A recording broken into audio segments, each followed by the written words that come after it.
introdução alimentar e seletividade alimentar é o tema do podcast de hoje, Fala Santé. E para você que é mamãe, está passando por esse desafio, conhece alguma família que também precisa saber sobre isso, fica aqui, compartilha esse vídeo, porque hoje o tema está muito interessante. Eu, Larissa Fernanda Ribeiro, fisioterapeuta osteopata, especialista em pediatria, Viviane Degan, nossa fonoaudióloga, equipe Santé, Fernanda Borges, nutricionista materno-infantil, especialista em seletividade alimentar. Convidamos uma querida mamãe hoje, Heloísa, mãe da Alice, que participou do nosso seminário e foi aí que deu grande despertar para ela estar aqui hoje e vim procurar a Fernanda num momento importante da vida dela, que foi a introdução alimentar. Então, para você que tem interesse em saber mais sobre isso, fica aqui com a gente. E quais são os desafios da introdução alimentar, né? Eu acho que tem sido um tema bem polêmico. Acredito eu que as mães, na sua ansiedade na introdução alimentar, na sua busca em fazer o melhor para os filhos, é que talvez estão até proporcionando alguns desafios que talvez poderiam ter sido mais fáceis. Será que eu posso dizer assim, né? Mas eu acho que nós, especialistas, a gente está aqui hoje para isso, para dar esse respaldo. A Heloísa pode contar isso para a gente, porque daí ela entendeu que isso facilitaria esse processo para ela. E eu queria que você contasse um pouquinho para nós, Elo, da sua história e por que você veio buscar ajuda na hora que você foi introduzir a alimentação para a Alice. Bom, acho que tudo começou quando eu realmente participei do seminário na Santé. Eu vi bastante as palestras, né, e muito sobre todo o desenvolvimento da criança e até tudo começava na gestação. Então, acho que o meu maior interesse começou por aí, né, quando eu já estava mais avançada na gravidez, então acho que já não tinha como voltar muito atrás, tudo que eu já tinha comido, consumido, mas dava para fazer diferente dali em diante. Então, mudei muito a minha alimentação, a percepção como eu tinha da alimentação na gestação. Depois eu tive uma questão no parto, a minha neném nasceu, ela estava em sofrimento fetal, a gente não sabia naquele momento, nenhum exame foi identificado e eu acabei fazendo o parto por outra questão, eu tive uma queda, né? Ainda grávida, com 39 semanas, acabei indo para o hospital e precisando entrar com as medicações, não podendo estar grávida, a gente decidiu antecipar e fazer cesárea. E quando eu fiz a cesárea, realmente ela estava com esse sofrimento. Então, ela praticamente saiu da minha barriga e foi direto para UTI, foi para oxigênio e todo esse processo, né, da UTI, o início eu não pude amamentar, os primeiros 2 dias principalmente, porque eu estava muito debilitada pela queda, pela medicação. Então, logo no primeiro dia já foi preciso entrar com a sonda para ela. E ela ficou com a sonda os primeiros 5 dias de vida. E a partir disso, a gente começou a intensificar a amamentação. E todo o processo, né, do pós-parto, dela ter ido para UTI, tudo ter sido muito rápido, porque até então estava só esperando o momento dela chegar. Isso tudo trouxe uma insegurança muito grande. Então, naquele momento, o primeiro passo que tem a ver com a introdução, com a alimentação, foi realmente tirar a sonda o mais rápido possível. Era o nosso maior objetivo naquele momento. Então, tudo começou na amamentação. E tinha diversas questões que isso podia trazer, o fato de ela ter usado sonda, que já tinham alertado, né, sobre, enfim, como que ficaria no aparelho digestivo, como que teria sido isso para ela, e a gente não sabia, a gente ia saber só mais tarde. Engolido todo o líquido amniótico. Ela engoliu todo o líquido amniótico. Aí teve que fazer a aspiração e tudo mais. Não precisou, mas isso carregou o pulmão dela. E aí ela teve... acho que na época foi pneumonia, entrou com antibiótico, e depois foi hipertensão pulmonar, que foi o que não deixou ela sair da UTI. Quanto tempo ela ficou? 25 dias. Quanto tempo de sonda? 5 dias de sonda. Tá. É interessante você trazer isso, né? Porque acaba sendo uma das dúvidas, né, Vivi? Sim. Meu filho ficou na UTI, meu filho é prematuro. O que ele viveu antes, né? Que pode, talvez, atrapalhar a introdução alimentar ou depois ele se tornar seletivo. Eu acho que nós não temos nada que comprove cientificamente isso, Vivi. Tem uns dados, né, que demonstram que a criança é muito manipulada, né, e às vezes não só pelo uso da sonda, mas que requer muita manipulação, principalmente intraoral, ela pode fazer alguns registros mais negativos em relação a isso. Isso pode impactar também. Ou mesmo as crianças que têm alergia, né, a proteína do leite de vaca e às vezes eles vão fazendo vômitos, náuseas, essa indisposição que dá por conta, né? E sim, isso pode impactar. Mas a gente sempre fala assim, não é a regra.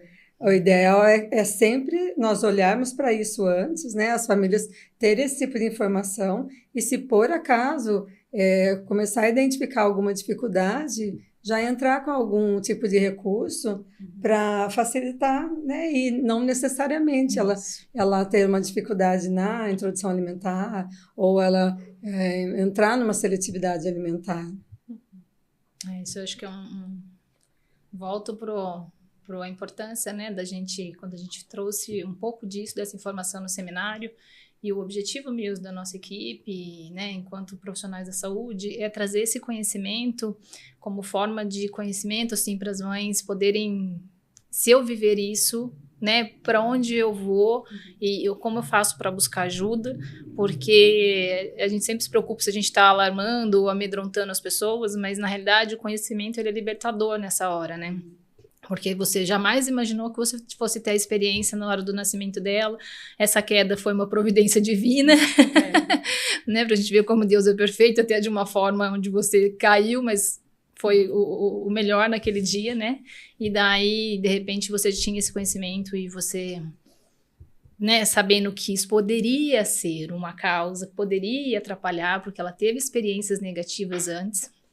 A amamentação, a gente já falou aqui num dos nossos podcasts, então se você tem alguma dúvida, volta lá, assiste, porque tudo isso vai impactando, né, de alguma forma. Então, assim, a amamentação, a Fê sempre fala, né, é o primeiro contato com o alimento, é o primeiro ato de nutrição do ser humano, né?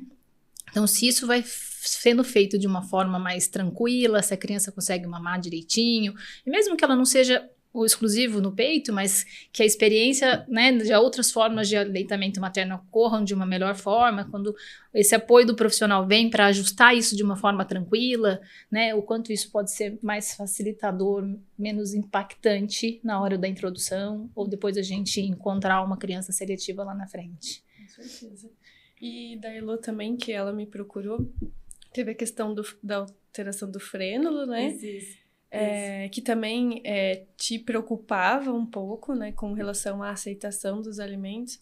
E a gente até fez também um trabalho preventivo com a Alice, que foi de ressignificar e trazer boas experiências e memórias com o alimento, com alguns protocolos lá no consultório, que para ela mesma se divertir, brincar e não ter tanto esse peso de que os alimentos na introdução alimentar a gente precisa se alimentar, precisa ter a ingestão.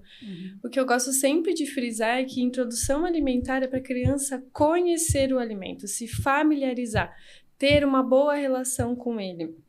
Porque pela ânsia também de vários fatores, por exemplo, eu também me coloco nesse lugar de que eu tinha muita ansiedade que meus filhos comessem, porque eu achava que eles iam comer e eles iam mamar menos, e isso ia me deixar mais... Eu ia conseguir descansar mais, e que não aconteceu, e a partir do momento que eu falei, não, eles precisam ter uma boa relação, eu tô atrapalhando ali, pera lá, vamos rever tudo isso... que isso tem crianças que sim, que saem já comendo, que super... Mas tem crianças que não, e tá tudo bem. Que ela tem que se divertir, ela tem que conhecer, ela tem que se sentir segura.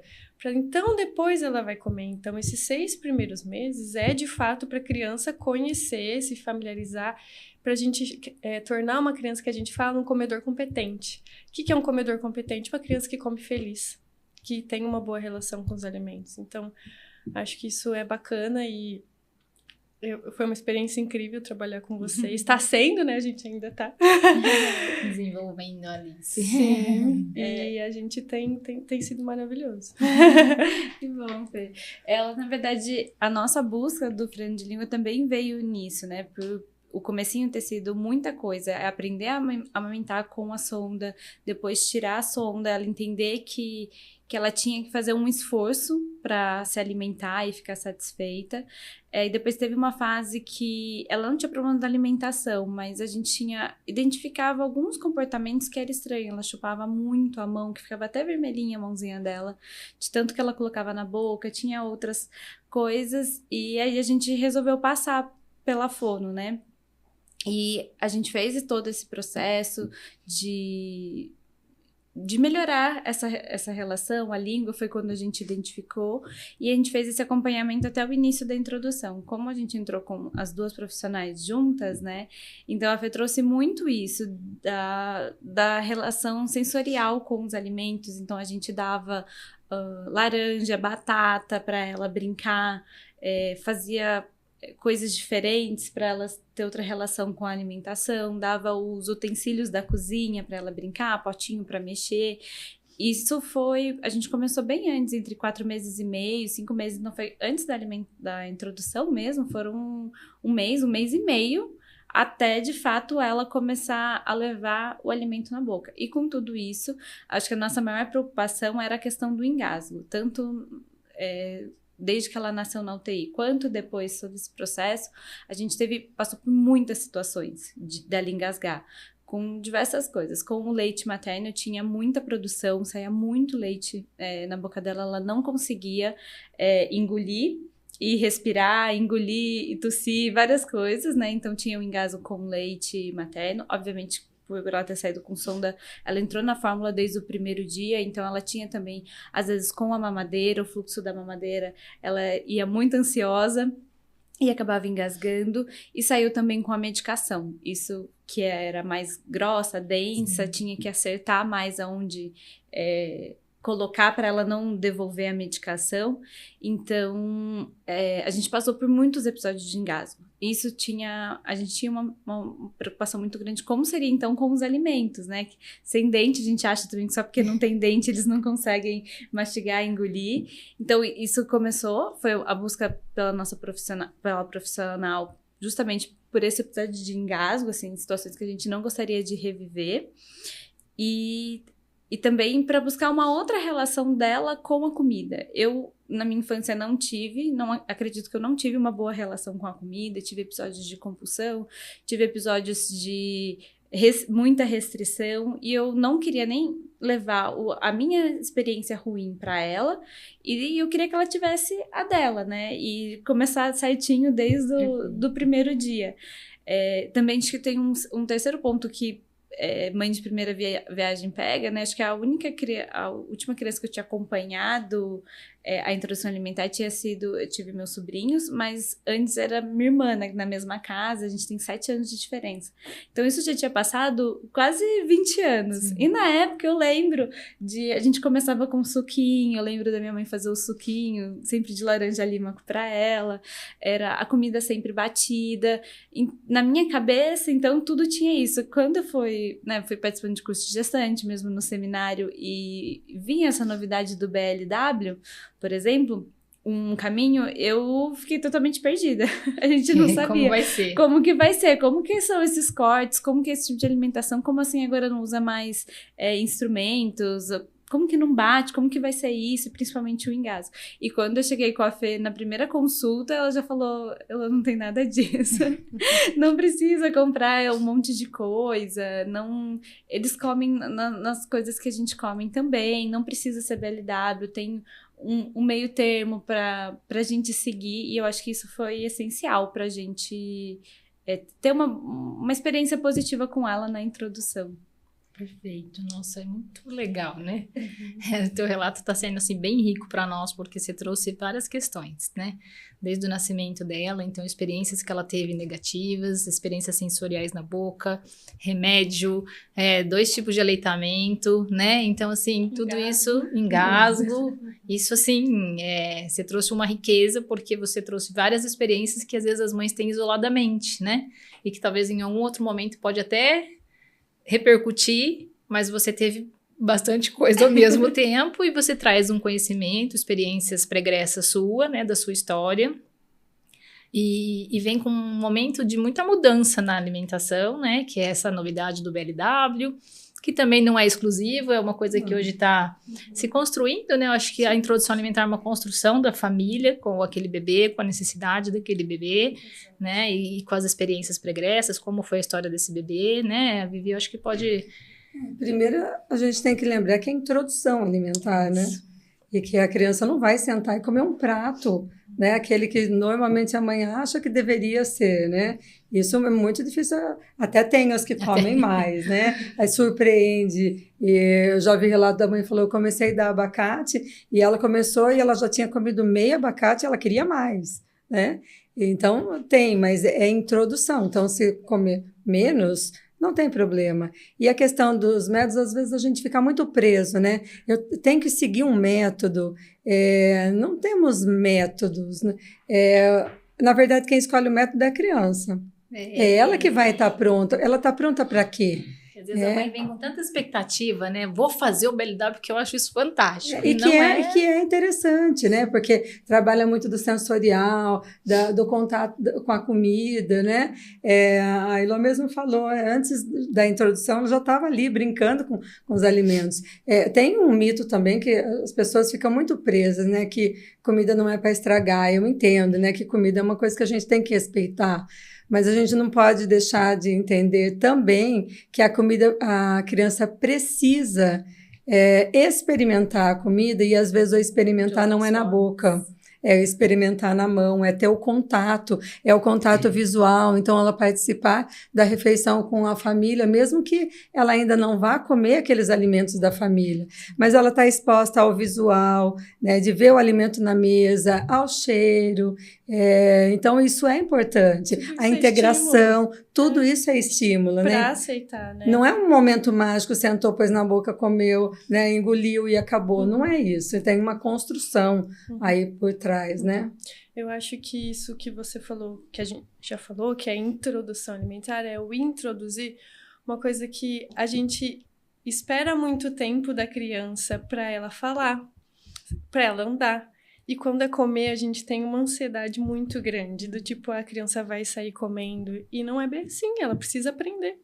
Até porque passou por 6 meses só se alimentando no leite materno, é um líquido, de repente vem o alimento que envolve todos os sentidos, tato, olfato, todos, que a criança tem que entender, elaborar e comer, entender que aquilo sacia, isso tem que entender que leva tempo. A criança precisa processar tudo isso. E tá tudo bem, e que é lindo ver isso acontecer. Esse ponto da saciedade, acho que é um dos mais...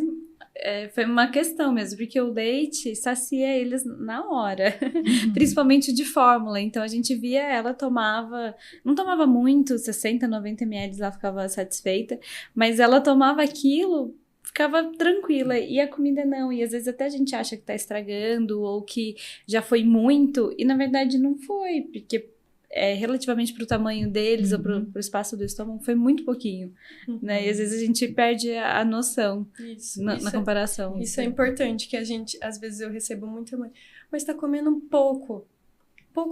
Qual que é o seu parâmetro de pouco? Vamos avaliar? O que é pouco para você? Porque às vezes a gente olha pelos nossos olhos do adulto e não de fato daquela criança que está aprendendo, que tem suas limitações, então isso é muito importante também. E acho que tem uma parte dos pais também, né? Esse momento é um momento que a gente tem que se revisitar. Eu no pós-parto procurei também, até para poder voltar e se alimentar melhor pelo leite, por energia, tudo que tinha acontecido.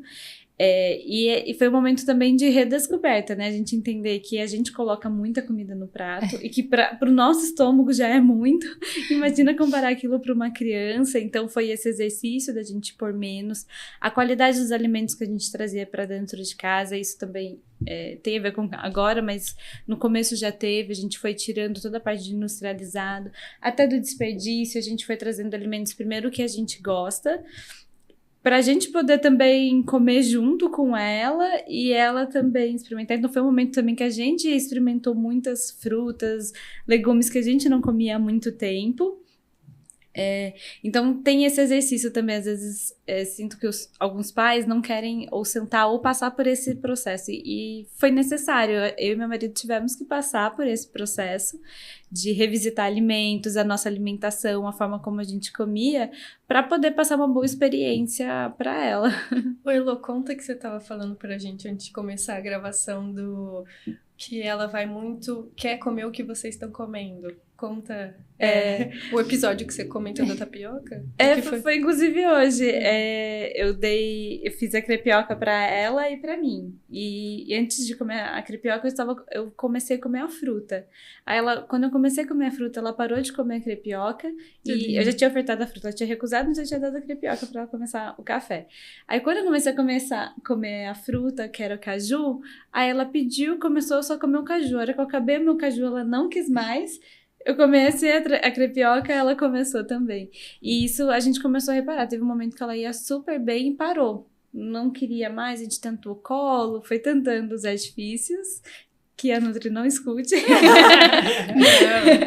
A gente ia tentando outros, até que a gente reparou que ela queria pegar o do nosso prato. Então a gente foi dando a comida dela no mesmo prato que o nosso.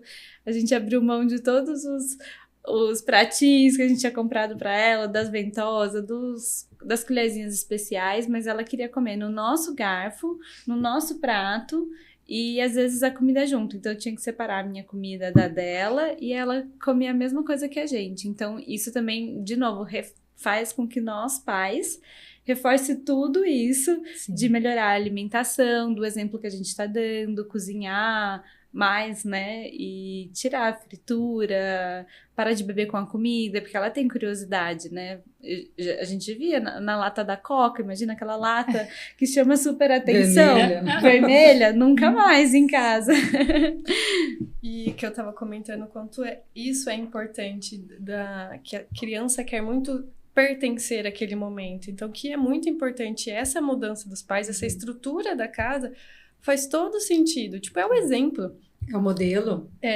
Isso é fundamental para estruturar, tipo, não só a introdução alimentar, mas toda a história daquela criança e de alimentação. E não é só agora na introdução alimentar que vocês vão precisar fazer essas mudanças. É para sempre, se isso é um valor da sua família. Tipo, uma alimentação boa, saudável, se é isso que você deseja para o seu filho. E eu acho isso fantástico. Tipo, a descoberta dos alimentos, eu acho um mundo maravilhoso da relação da mesa, do sentar, de fazer, de cozinhar, isso tudo é muito amor. Tem muita coisa envolvida por trás, não é só o simples fato de comer, né? Que eu acho que nutrição para mim sempre foi uma coisa que eu ficava meio balançada, do tipo, eu sou nutricionista, é cálculo, é dieta, e que isso nunca fez muito sentido para mim, porque para mim o que faz sentido é nutrir as relações, o quanto isso... a nutrição vai além. Além da comida. Não é só alimentar, né? Não é só alimentar, é afeto, é uma boa relação, é comer feliz junto com pessoas. Porque é muito mais gostoso comer com as pessoas do que sozinho. Então, olha a importância do modelo, né? Exato. Nós ensinamos com modelos, né? Exato. Não é só... Então, a criança que não está exposta ao modelo, às vezes até por uma praticidade da família, a criança às vezes almoça mais cedo, longe da família. A gente entende que no dia a dia, né, todo mundo tem as suas rotinas e nem sempre é tranquilo. Mas se isso não for possível durante a semana, pelo menos no final de semana, né?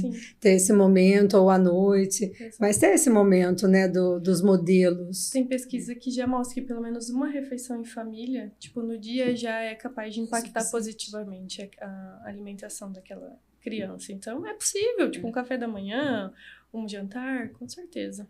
Isso em casa desde criança. Isso sempre foi bem importante, né? Com os meus pais, a minha família. Normalmente era o jantar, meus pais saíam muito cedo e minha mãe trabalhava em outra cidade, então não estava no almoço.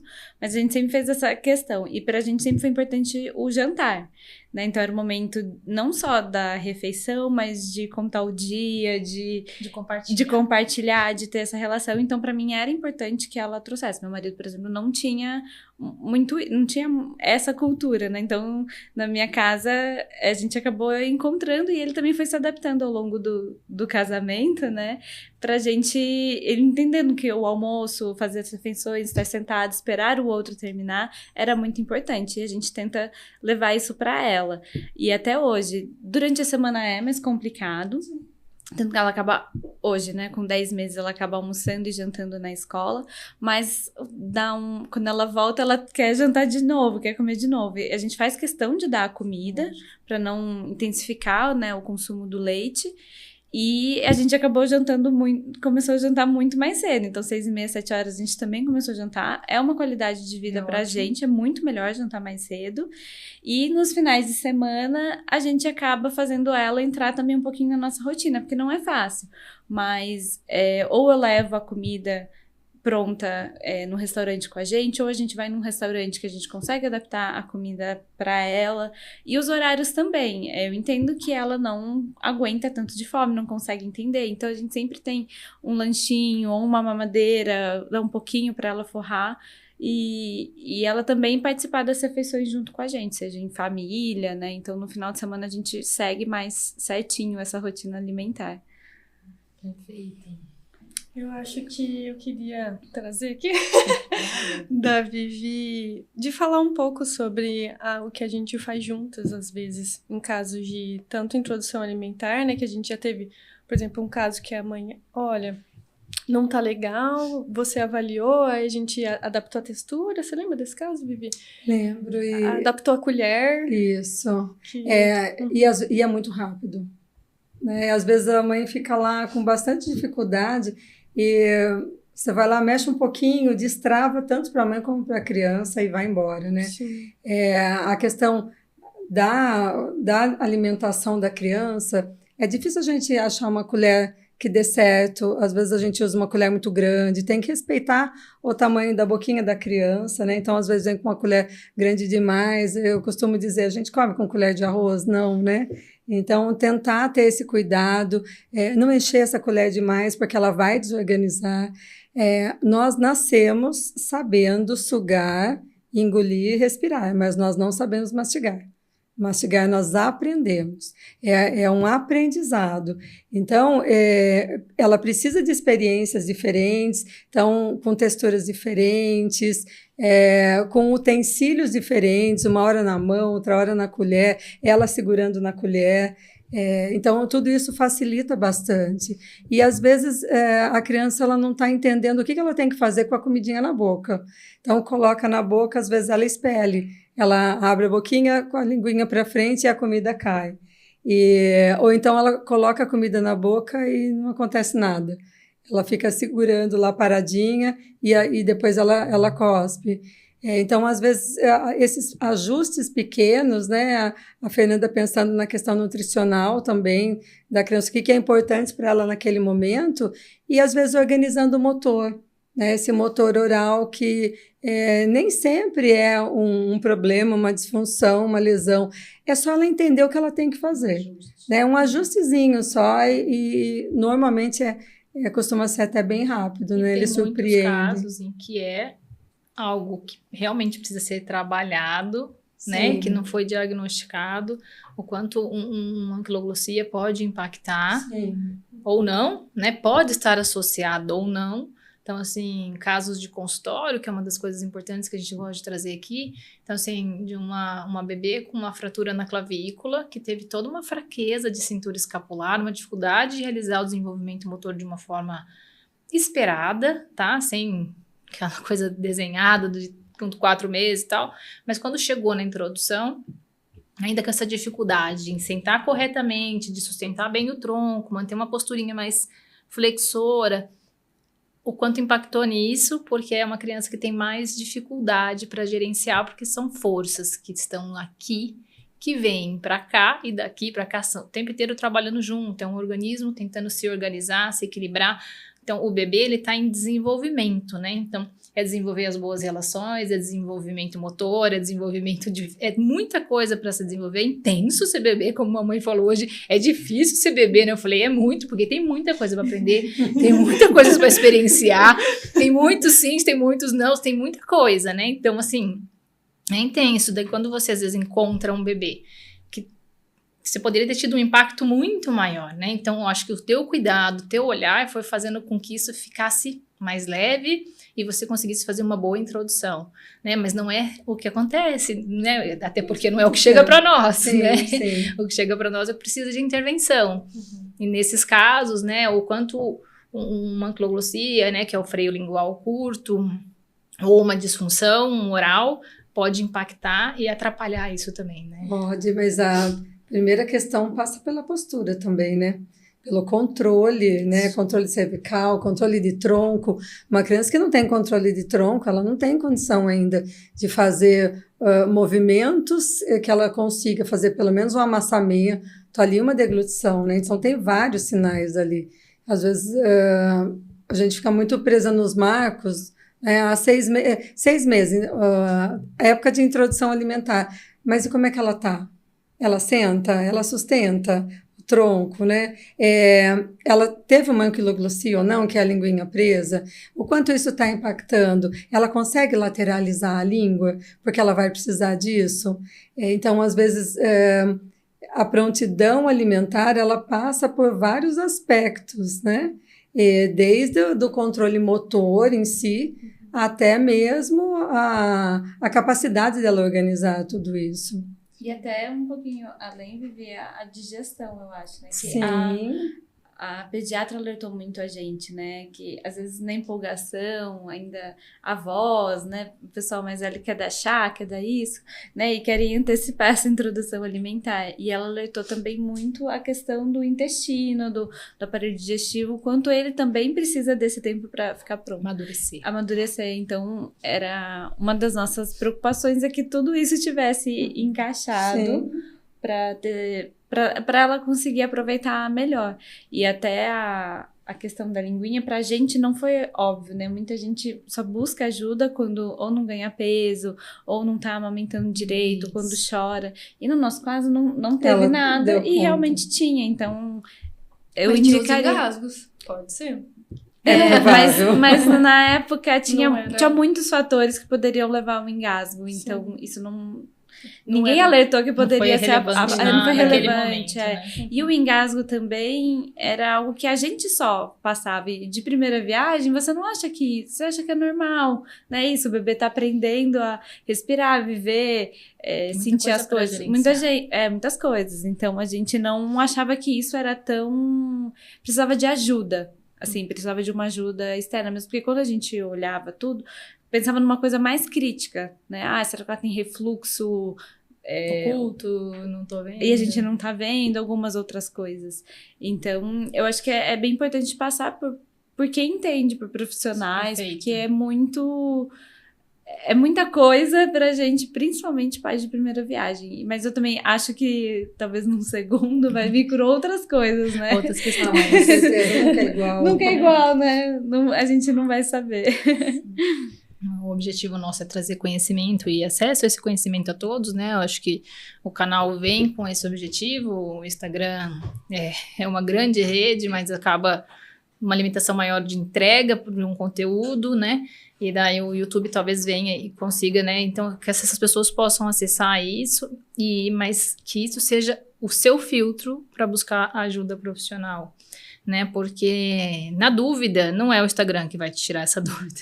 Não é só um post nosso, porque a gente não está falando de coisas que são regras. Estamos falando de um ser humano em desenvolvimento e que ele está o tempo inteiro reagindo ao que está acontecendo em volta dele, que pode ser uma reação de algo da história dele, de UTI, de prematuridade, ou não, o que você falou, talvez eu não imaginei que o freio poderia impactar nisso, mas poderia, talvez, sabe, se fosse num outro profissional, ele poderia ir mais por um viés e você foi por outro, e tá tudo bem também.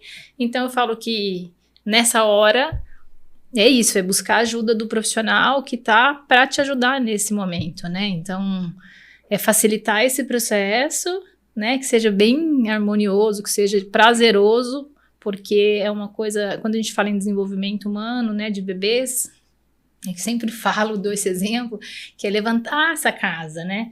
Então, que ele vá fazendo essas etapas, porque a alimentação que você está construindo hoje é o que vai levar para a vida, né? Se a gente já fala que na gestação a gente já traz gostos, já traz sabores, né? Então, você imagina agora o quanto eu consigo dar de experiência para esse bebê, para que ele possa ter uma alimentação saudável, né? Ou pelo menos se organizar para fazer isso pro resto da vida. Eu sou uma pessoa mega ansiosa. Eu acho que eu consigo falar, assoviar e comer ao mesmo tempo. Completamente errado. Eu não dou testemunhos, mas eu posso dizer o que seria bom. E é muita coisa para ser construída, né? Sim. E com certeza, na introdução alimentar a gente já pode identificar algumas coisas e corrigir rotas e que pode ou não. Tem casos e casos, por exemplo, de seletividade alimentar, indo já para esse outro questão. Isso. E que pode ter crianças que já apresentam alguma coisa ou outra que a gente pode identificar na introdução alimentar, e pode ter crianças que não apresentem ali. Eu tenho caso, mas comia bem até os 2 anos e depois parou. Então, vamos observar, por exemplo, questões traumáticas. Um engasgo pode gerar uma seletividade alimentar. A criança, por algum motivo, alguém forçou ela a comer alguma coisa. Isso vai gerando memórias negativas, experiências negativas. Crianças que têm dificuldade em engolir ou mastigar, na verdade, não mastiga direito, aquele pedaço grande, a criança engole, isso dói, e aí ela fala, não quero comer, porque isso não é legal, então eu vou só tomar o leite. Então, existem vários fatores que podem levar uma criança a ser seletiva, e pode ser mais de que um fator, e a gente precisa investigar. Isso é uma das coisas que a gente faz, né, na clínica, avalia quais os motivos e para onde a gente vai encaminhar e tratar, se é uma questão sensorial, essa criança, para ela é muito desconfortável todas aquelas sensações que o alimento traz. Então, se é isso, tem que tratar com TO. Se é uma questão de disfunção oral, trata com a Vivi, com fono. E o papel da nutrição, por exemplo, em casos de seletividade, é adaptar. Por exemplo, temos crianças que elas sentem muito mais conforto com alimentos crocantes. Então vamos trazer... Então, como que a gente vai adaptar a preparação daqueles alimentos para que sejam crocantes e que isso ajude? Então, é um grande universo que precisa ser investigado as causas, que pode já ter sinais no começo e que não. E o quanto antes buscar ajuda é melhor. Eu sempre falo, passou um mês daqui e aquilo está se repetindo, procura ajuda, que tem algo aí que precisa ser alinhado. Em geral, você acha que isso vem com relações traumáticas, experiências traumáticas? E pode ser a causa, mas pode ser também uma consequência. A gente sempre fala que o fator comportamental está muito associado, seja por reforço dos pais, seja por questões traumáticas. A questão comportamental sempre está junto, envolvido em questões de seletividade. Então, acho que um tratamento também, um acompanhamento com um psicólogo também é fundamental nas questões de seletividade. Ajuda muito. Geralmente não está ligado a uma causa, né? Geralmente é uma junção de fatores. Exato. Que geram alguma modificação, e ela começa a selecionar o que é confortável para ela ou não, porque ela vai no conforto. Exato. Né? Qual é o conforto que ela tem? Uhum. Por que algumas crianças ficam só no crocante? Que tipo de conforto traz o crocante para ela? Por que outras ficam só nos pastosos? Uhum. Então, tem que entender o que está por trás disso. Normalmente não é um fator só. Exato. E geralmente você vai identificar ali 2, 3 causas que culminam numa seletividade alimentar. Sim.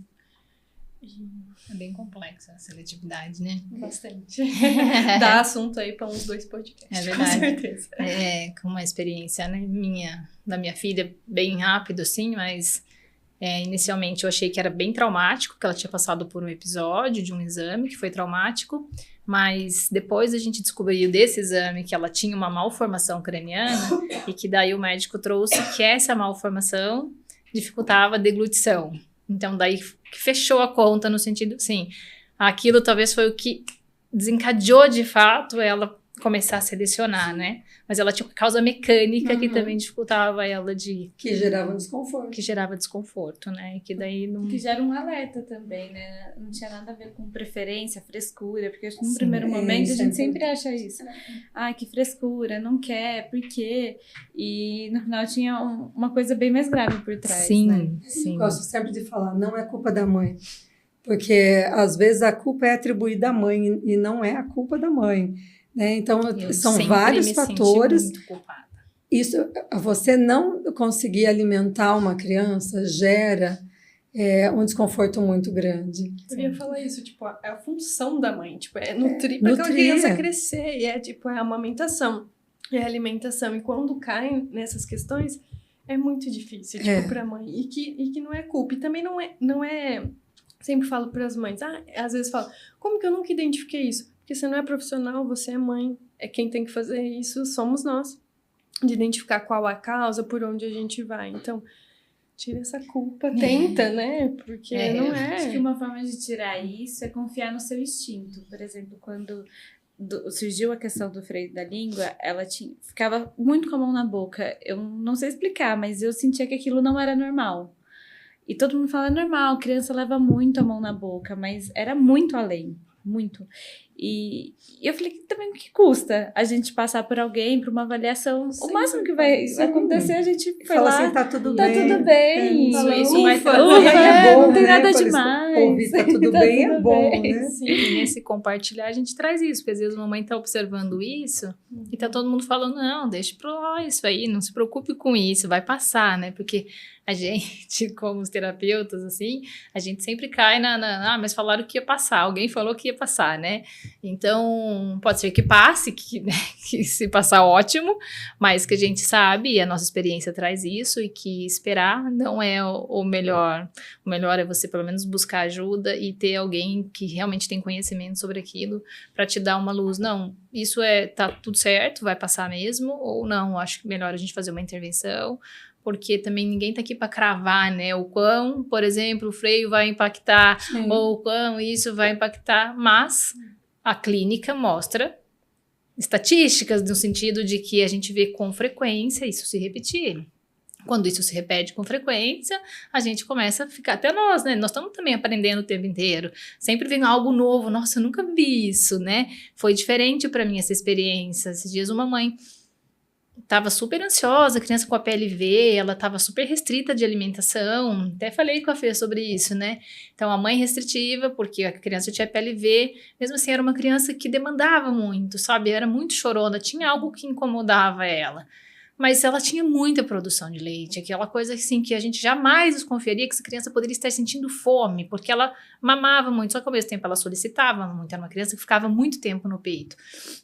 No início da introdução alimentar, a mãe falou, minha vida é outra, porque agora minha filha não tem mais fome, minha filha chorava de fome, aí veio outra culpa. Aí eu falei assim, a gente nunca vai falar que o leite é fraco ou que o leite é isso, mas existe talvez algo no seu meio ambiente interno, né, que talvez aquilo não estava satisfazendo ela da forma como era para satisfazer na hora que entrou a comida e deu um suporte maior, a criança virou outra criança. Então eu falei para ela, a gente está aprendendo, a gente não está aqui para dizer... A gente não crava nada, porque o ser humano está desenvolvendo e cada um tem reação com o seu meio ambiente, cada um tem o seu jeito de ser único, né? Então, a gente é difícil, mas a gente está aqui discutindo justamente para, né, alerta a gente, a sua história, e que essa história traga alerta para outras mães e que sempre sirva disso, né? Como eu identifico, como eu busco ajuda e que esse acesso seja para todos. Né? E se vocês tiverem alguma dúvida, escreva para nós no nosso Instagram, nas nossas redes sociais, continue nos seguindo. O podcast Fala Santé. E a gente teve 2 perguntas. Você teve 2 perguntas? Olha, eu já dando tchau pro pessoal. Onde tá isso? Achei. Perguntaram na caixinha. Quando costuma começar a seletividade? 1 ano e já percebo recuso e preferências. É difícil, né? A gente, quando começa, acho que cada criança vai ser única, a gente vai olhar para isso e entender.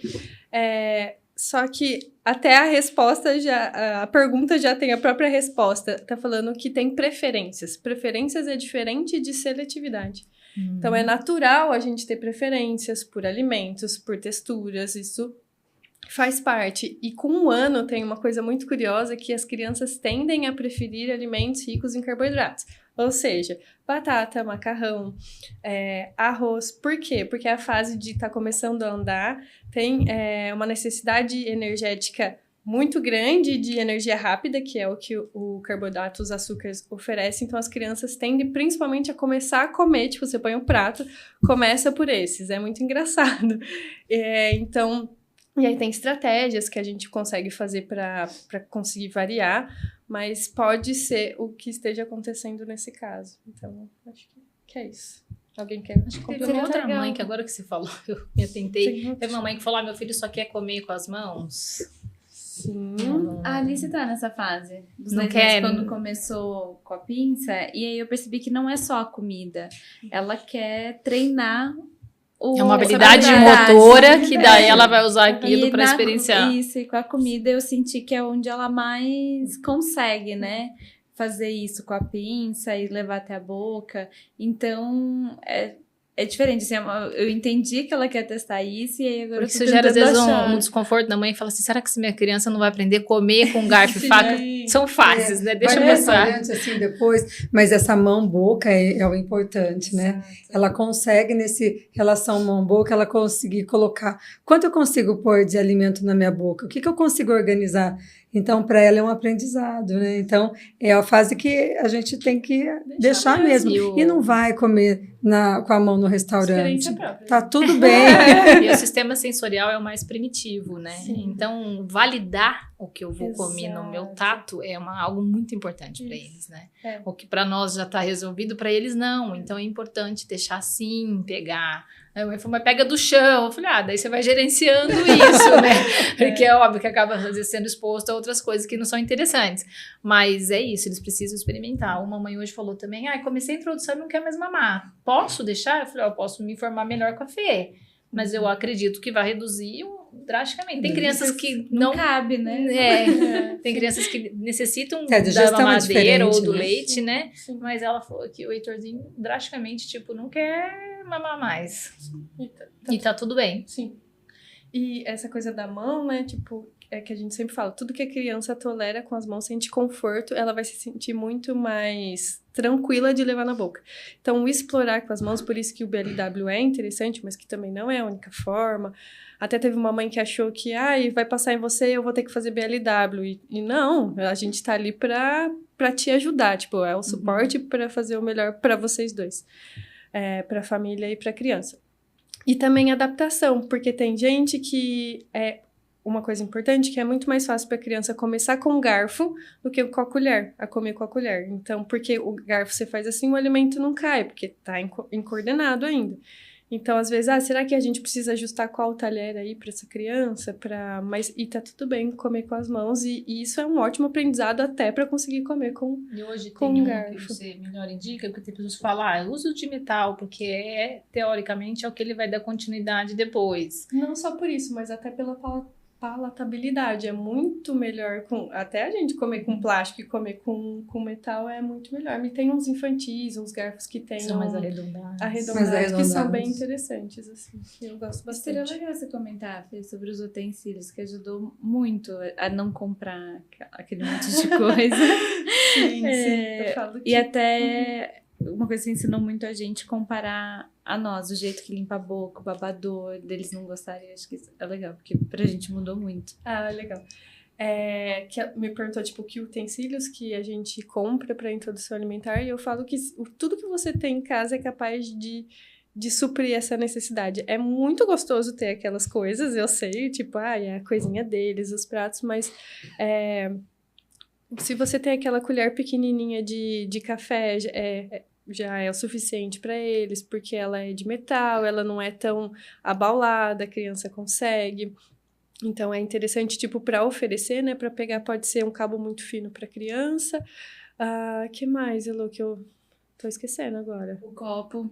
o copo, a gente pode usar o copo aberto, principalmente aqueles de short.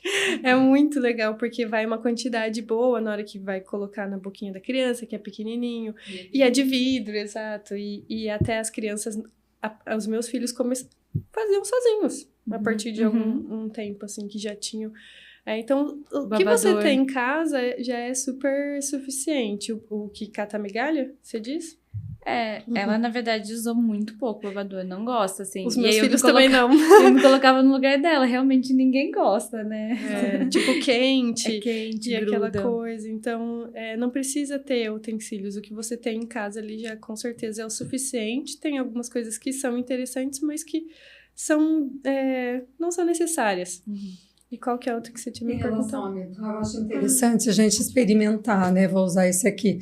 Passa a mão aqui na lateral, vê se é um material que não tem nenhuma rebarbinha, que poderia oferecer machucar a boquinha da criança, por exemplo, né? Legal. Mas eu prefiro o metal e as colheres mais rasas. As que são muito fundas, é difícil para a criança tirar o alimento dali com a boca. Então, ou ela vai raspar no dente, ou no lábio. Então, facilita muito uma colherzinha mais rasa. Qual que era a outra coisa? Você falou dos utensílios? Não, de limpar. De você se pôr no lugar da criança. Então, tipo, Isso. alguém limpar a sua boca é chato, o Isso. babador. Isso. E até isso de você pôr a comida. Você nunca viu? Você gostaria que alguém, sei lá, colocasse a comida na sua boca? Uma coisa que você nunca viu, nunca provou e te fazer comer? Isso. Sabe o que me lembra? Uma vivência que eu fiz no curso, que era dessa área, e a primeira vivência era você tinha que alimentar uma pessoa e a outra pessoa te alimentar. É muito difícil, porque eu não tinha engolido ainda, a colher já estava ali. A primeira coisa que eu fiz foi cheirar o alimento, porque para mim era muito estranho. Eu não sabia o que tinha ali dentro. Você estava de olhos vendados. Não, eu tava olhando mesmo, mas era aquelas papinhas que vêm prontas. E aí eu olhei aquela cor estranha, e aí a primeira coisa eu já cheirei. Aí falaram, aquela ali já está cheirando. Porque a gente não tem essa vivência. E o tempo que eu levo para mastigar, ou pelo menos fazer o amassamento, engolir, e para vir a próxima colher, não dava tempo. A moça estava muito rápida, eu tinha que engolir. Eu falei, não está dando. E você conseguia verbalizar aí uma criança Sim, que não consegue. eu falei, não, já está na criança. E às vezes você está dando ritmo para ela, né? E que eu sempre falo da gente deixar a criança dar permissão. Então, a gente sempre aproxima a colher, a criança ou vai abrir a boca ou vai se inclinar para ir. Isso é a criança dando permissão, não a gente colocando, tipo, dentro da boca dela. Isso é extremamente agressivo, é ruim, é desconfortável. Ou enganar, né? Enganar, Cuidado exato. humano, né? É do tipo, olha aqui, e coloca, né? Tipo, Uso usa de telas. As telas, né? Exato. A tela que eu acho que Distratores. mais chama atenção é que ela é tão potente que Distrai eles tanto. distraem tanto que eles não percebem o alimento, a textura, o A sabor, quantidade. do cheiro, a quantidade. Exato. Então, a tela eu acho que o que seria mais prejudicial. E eu tenho também um caso de uma paciente que pegou e falou, Fer, ele parou, eu não tô entendendo o que tá acontecendo. E aí eu falei, vamos avaliar, manda vídeo. E era o excesso de limpar a criança. Porque eu sempre comento, né, de raspar com a colher, raspa e coloca de novo a comida, e isso é extremamente desagradável pra gente, imagina, pra uma criança. E ela toda hora tava com o lencinho umedecido na criança, e tipo, a criança, eu não quero isso, sabe? Tipo, me tira daqui. E aí ela parou e a criança voltou a se alimentar. Então, é que a gente também começou falando das Tem experiências, muito problema com né? isso, às vezes os pais não querem sujar, né, o Sim. ambiente. Cada um tem o seu jeito, Sim. né? Não é sem julgamentos, mas isso às vezes pode vir a atrapalhar muito e até virar um caso seletivo, né? Talvez, assim, A solução que a Só gente isso. encontrou foi o tapete do BLW. Uhum. Eu também não gosto muito da sujeira. Isso me incomodava muito Incomoda. também. Até porque o processo da introdução alimentar leva um tempo. Então, é um tempo de preparo, um tempo de dar e o tempo de limpar. Opa, já é a próxima refeição. Então, isso é cansativo e exaustivo. Então, pera lá, vamos ver o que funciona. Uma coisa foi, tipo, alimentar as crianças sem roupa. Isso. Tipo, isso já me poupava muita No verão coisa. é maravilhoso. Exato, Então, tipo, tapete. Então, lançar de recursos que favoreçam as boas experiências. Quem tem Isso. cachorro em casa, diz que Ai, o meu ajudava muito. Isso também é bom. Só que o meu é seletivo, meu cachorro. Tô brincando. Ele tem questões orgânicas. Entendi. E como que está a Alice hoje? Nossa, hoje, acho que brinquei até antes da gente começar, ela precisa terminar o processo da introdução e começar o da restrição, porque ela já acha que tudo pode, né? A mesa também que a gente come, ela acha que dá pra morder, os talheres, tudo, mas brincadeiras à parte, ela tá super bem, assim, ela experimenta tudo e a gente tá numa fase de sentir realmente agora o que são as preferências dela, a gente já testou vários alimentos, ácidos, doce, outras texturas, formatos. Então, a gente tem respeitado essas preferências, o que ela gosta. O tempo dela de se alimentar, que é longo, é 1 hora quase. Então, a gente se prepara para isso, se organiza para isso. Até a sujeira, a gente se organiza para o banho depois. E trazer ela mais para o nosso universo. As mesmas refeições que a gente faz, os mesmos alimentos a gente adapta para ela, porque é mais fácil para a gente, é mais fácil para ela.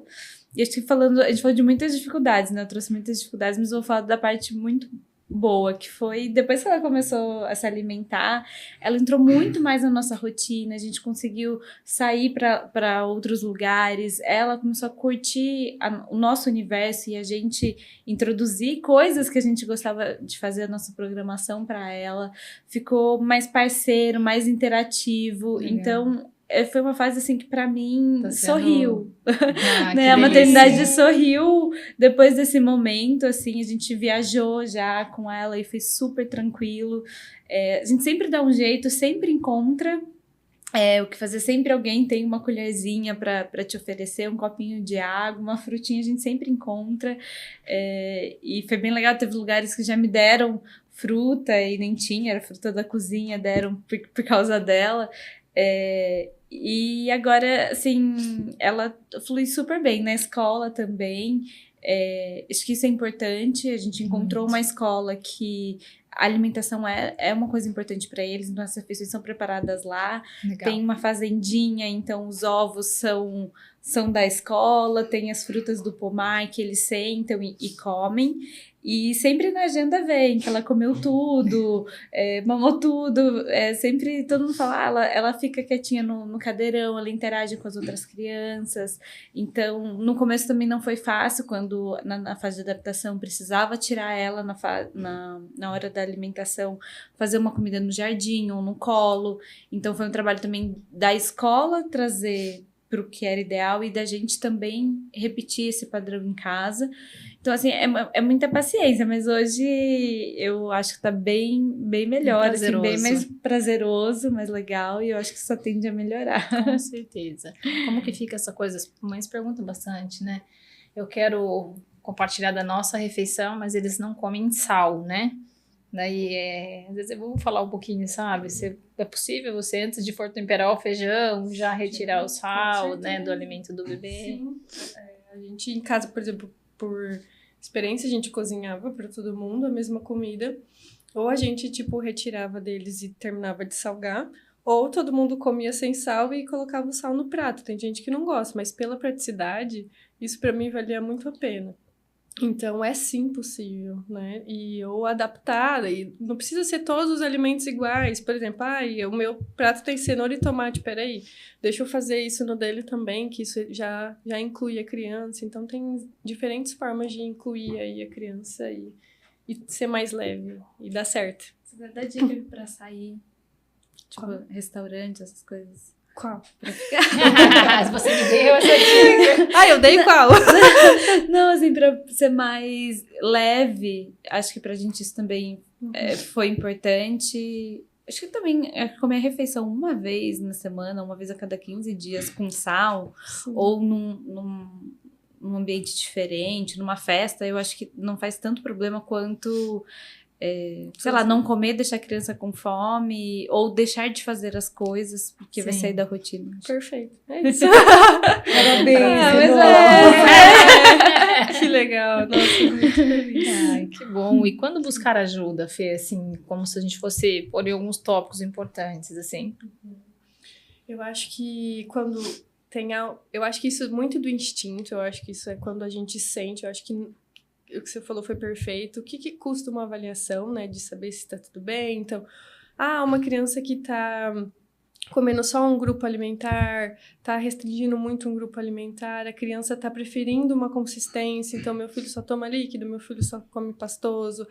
Acho que são algumas questões, ou está comendo pouco, tem dificuldade em experimentar, tem ânsia, tem engasgo. Acho que são várias situações assim que podem... Que se acrescenta também nessa parte chamar a atenção. Eu funcional da boca.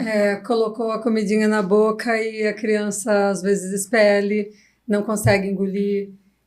Mesmo às vezes a água no copo, eles começam a pegar. É lógico que tem aquela fase que eles estão aprendendo, mas às vezes a criança está com muita dificuldade e entra com mais engasgo, ou engasgo durante a alimentação, é uma coisa que chama bastante atenção. Quando vai colocar para alimentar, a criança chora muito, apresenta náusea, enjoo. A gente teve uma paciente também que na hora de colocar água escorria muito, né? Isso.